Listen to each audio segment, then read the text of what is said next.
Muitos anos se passaram de escravidão no Egito e parecia que o Senhor Jeová havia esquecido as promessas feitas a Abraão, Isaque e Jacó. O povo, como que ovelhas desgarradas, não possuía mais esperanças. Muitos já não acreditavam na existência do Deus de seus pais. Outros nasceram sem sequer ouvir falar dele.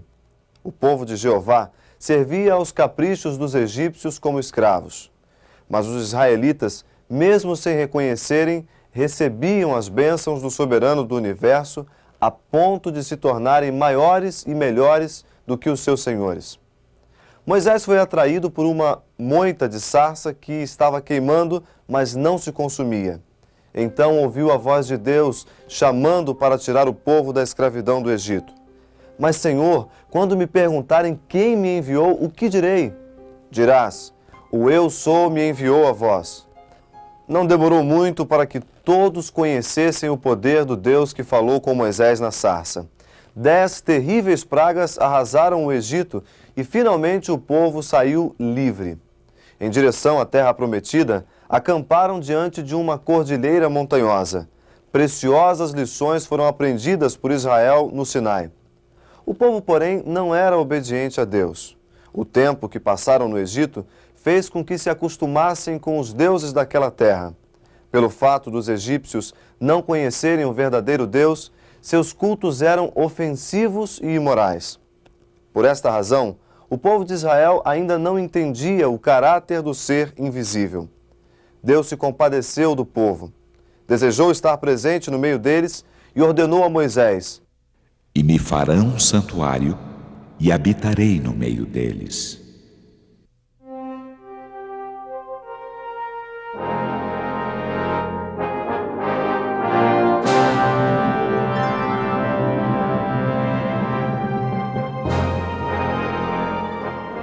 Na construção do santuário como a morada de Deus, Moisés foi instruído a fazer tudo segundo o modelo das coisas no céu.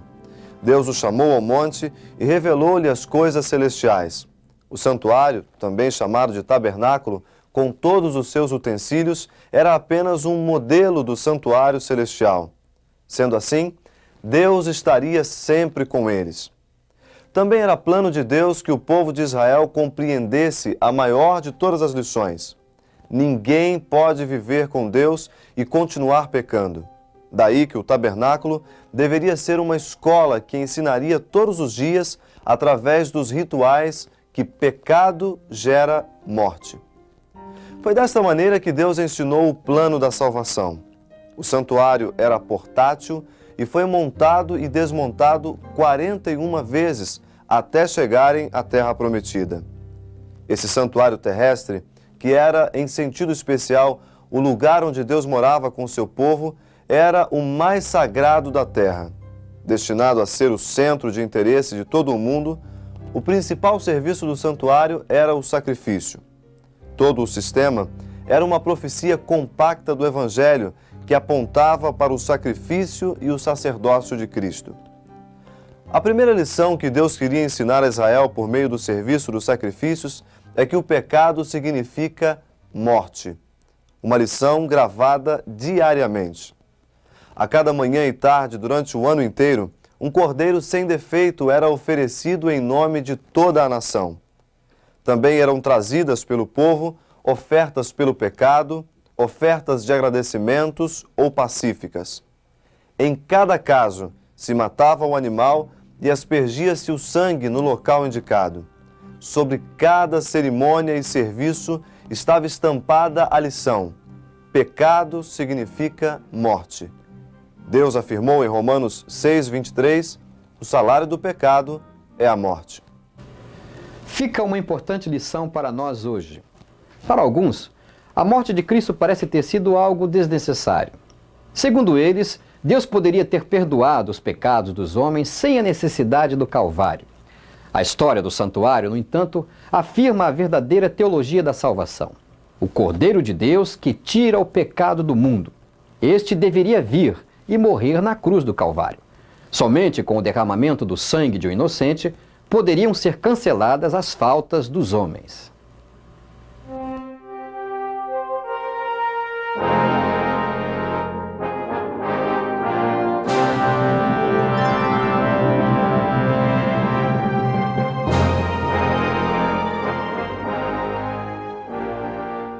Você vai conhecer agora as dimensões do tabernáculo. O esquema do santuário consistia de um átrio medindo 50 metros de comprimento, 25 metros de largura e 2,5 metros de altura. Era montado por colunas apoiadas em bases de bronze, sustentadas por cordas e vedadas com cortinas. Deste modo, demarcava-se os limites do santuário. O tabernáculo media 15 metros de comprimento, 5 de largura e 5 de altura. Era dividido em 2 compartimentos chamados Lugar Santo e Lugar Santíssimo. Estes 2 compartimentos eram separados por uma cortina, com anjos bordados, representando as hostes celestiais, rodeando o trono de Deus.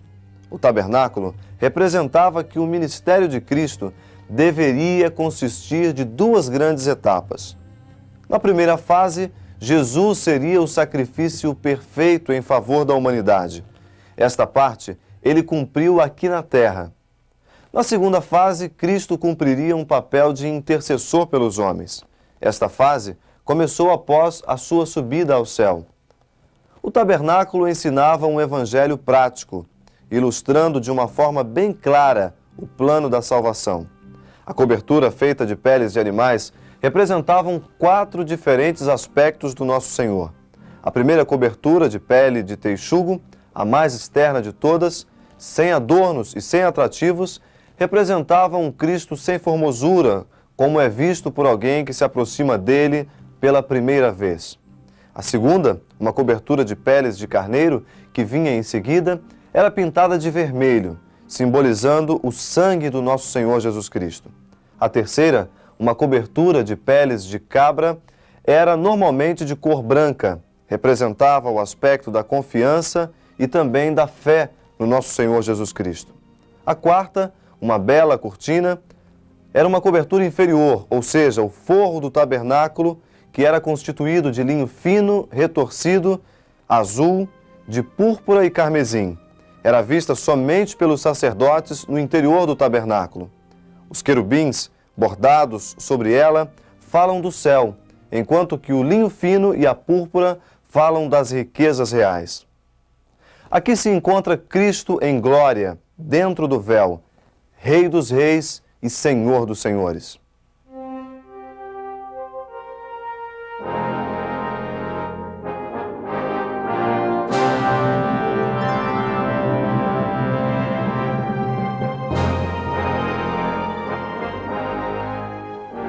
Você vai conhecer agora os móveis do santuário. Cada peça do seu mobiliário representava algum aspecto da obra de Cristo. Vamos começar pelo altar dos holocaustos. Ele era quadrado, media 2,5 metros de comprimento e de largura por 1,5 metro de altura. Utilizado para colocar e queimar as ofertas, estava localizado no pátio em frente à porta de entrada. Representava o Calvário, onde Jesus deu a vida pelo pecador. O sacrifício matutino e vespertino, conhecido como sacrifício contínuo, representava a disposição de Cristo em favor do pecador. Quer o homem reconheça ou não a sua culpa como transgressor, Cristo já se ofereceu por ele. Várias espécies de ofertas eram oferecidas sobre esse altar, algumas inteiras, outras somente em partes. Entretanto, o pensamento principal com relação a esse altar era a oferta dos animais. Por exemplo, na oferta voluntária pelo pecado, o pecador trazia um cordeiro sem mancha, de 1 ano de idade. Confessava seu pecado colocando as mãos sobre a cabeça do cordeirinho, simbolicamente fazia a transferência da sua culpa para o animal inocente que morreria em seu lugar. O cordeiro era degolado ao pé do altar do sacrifício pelo próprio ofertante. O sangue colhido numa bacia de ouro era passado para um recipiente menor. Era aspergido pelo sacerdote nas pontas do altar e jogado na sua base. A oferta era cortada em pedaços, simbolizando o Cristo que foi ferido pelas nossas transgressões e moído pelas nossas iniquidades. Colocadas sobre o altar, a oferta era queimada como um sacrifício de aroma suave ao Senhor. Estas cerimônias ensinavam as lições sobre justificação, redenção e reconciliação. Um comentário especial se faz a respeito deste altar e da maneira como foi aceso. Uma chama procedente daquela luz resplandecente que inundava o lugar santo descia sobre o altar e ateava fogo aos sacrifícios. Essa chama milagrosa era um sinal, não somente da aceitação das ofertas e do estabelecimento da autoridade de Arão, mas da presença divina naquela habitação escolhida. O pátio do santuário simboliza também o primeiro estágio da vida do cristão, a justificação pela fé. Antes de seguir para o lugar santo com o sangue colhido no cadinho, o sacerdote passava pela pia de cobre no seguinte ritual. A pia de cobre, normalmente conhecida como bacia, estava localizada entre o altar e a porta do santuário. Simbolizava a purificação dos pecados e a presença do inocente. O sacerdote tinha que lavar-se antes de oferecer a oferta queimada e novamente antes de ir ao tabernáculo para prosseguir nos trabalhos. No Novo Testamento, a bacia de cobre está representada pelo Rio Jordão no batismo de Cristo e pelo tanque batismal, lugar onde o pecador dá testemunho público que aceitou a justiça de Cristo pela fé e crê que a morte de Jesus pagou o preço do seu pecado, reaproximando com Deus. Uma vez aceita a justiça de Cristo pela fé, o adorador sincero poderá compreender através dos símbolos do lugar santo o segundo estágio da vida do cristão, que é a santificação pela fé. À esquerda da entrada do tabernáculo estava o castiçal de ouro com 7 lâmpadas. Representava aquele que é a luz do mundo. Pesava cerca de 35 quilos. Em ouro maciço, tinha 1,5 metro de altura e 1 de largura. Logo podemos entender a aplicação. Não existe santificação sem a luz de Cristo e de sua palavra na vida do cristão. A mesa dos pães da proposição, um símbolo do pão que desceu dos céus. A cada sábado se colocava sobre a mesa 12 pães sem fermento, simbolizando as 12 tribos de Israel. Ao mesmo tempo, simboliza também a Jesus Cristo, o pão da vida. Tinha o propósito de lembrar que é Deus que provê todas as nossas necessidades. O pão da presença, como também é conhecido, relembra a presença de Cristo na vida do crente, como principal alimento energizador na vida espiritual. O que fortifica o cristão no desenvolvimento de sua santidade é alimentar-se do pão da vida. A mesa dos pães da proposição relembra também o serviço da comunhão. Cristo disse em João 6,54: Quem comer a minha carne e beber o meu sangue, tem a vida eterna, e eu o ressuscitarei no último dia. O altar do incenso simbolizava o altar da família, o lugar secreto de oração ou qualquer outro lugar onde se ora a Deus. O incenso, subindo com as orações, representa os méritos de intercessão de Cristo e sua perfeita justiça. Desta maneira, o culto de seres pecadores torna-se aceitável diante de Deus. Do altar do incenso aprendemos muito sobre o poder da oração. Não haverá santificação sem oração. Assim, entendemos o cuidado que Deus tomou em demonstrar em símbolos perfeitos as lições de dependência necessária àqueles que querem galgar a perfeição em Deus. Dedicando tempo à oração, encontramos o poder para vencer o mal.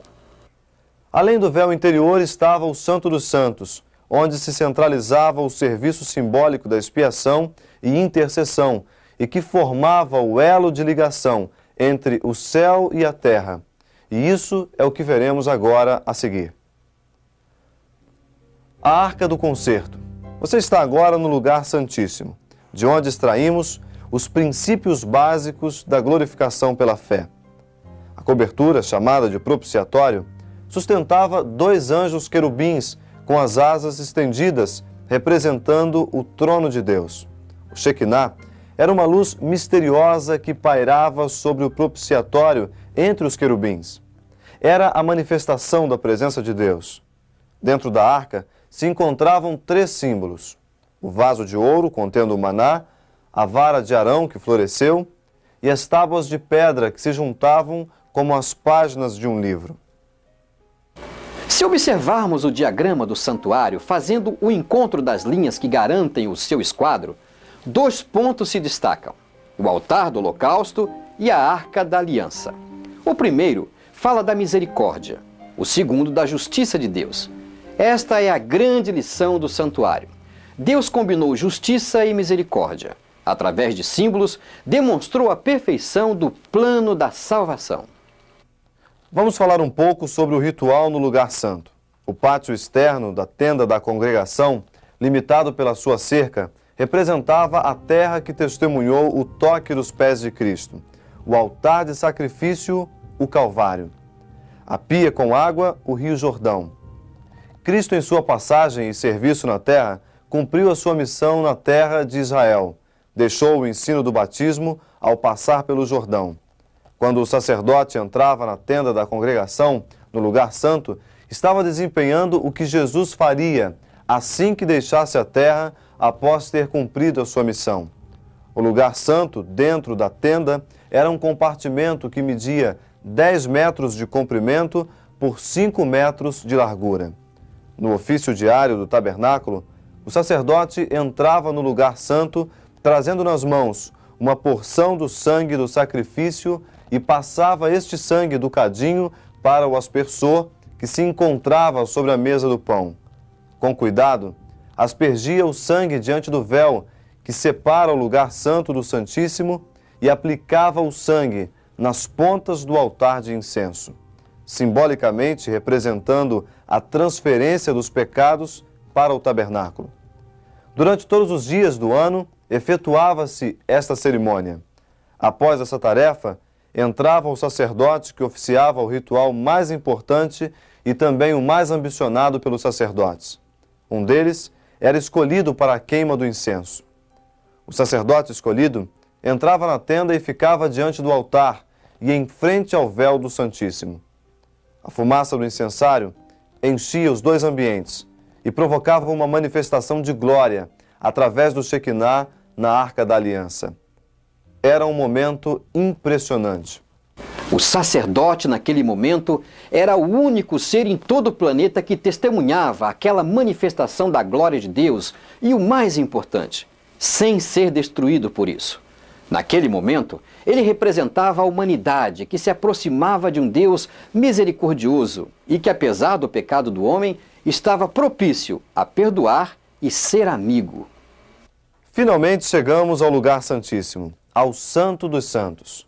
Uma vez ao ano, o sumo sacerdote efetuava uma cerimônia chamada o Dia da Expiação, consistindo da purificação do santuário.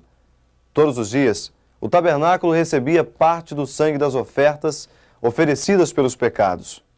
No dia da expiação, o povo afligia-se diante de Deus.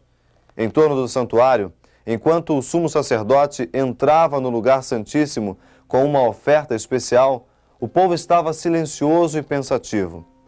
Este dia da expiação era conhecido como o dia do juízo. Todo aquele do povo de Israel que não participasse do cerimonial, afligindo-se diante de Deus, seria afastado do meio da congregação. O santuário na terra era uma semelhança do santuário celestial. As atividades feitas pelos sacerdotes no tabernáculo eram um exemplo das realizadas por Cristo no santuário celestial. O dia da expiação representava o que hoje seria o tempo de julgamento dos povos cristãos que aceitam o sacrifício de Jesus e procuram fazer a sua vontade. É um período especial que acontece nos céus precisamente no dia de hoje. Há uma profecia no capítulo 8 do livro de Daniel que fala de um período de 2.300 anos onde o dia da expiação é mencionado representando um tempo de juízo. Após este período, Cristo encerrará todas as atividades de intercessão e de julgamento, bradando: está feito.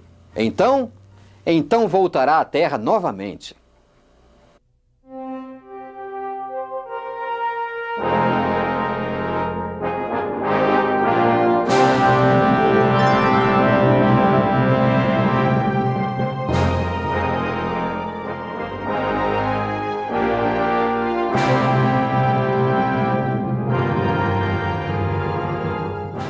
Bem, depois de conhecer estas maravilhas a respeito do que Cristo fez e está fazendo por você, do cumprimento de todo este impressionante plano de salvação ilustrado na doutrina do santuário, não é tempo de parar e pensar no período em que nós estamos vivendo?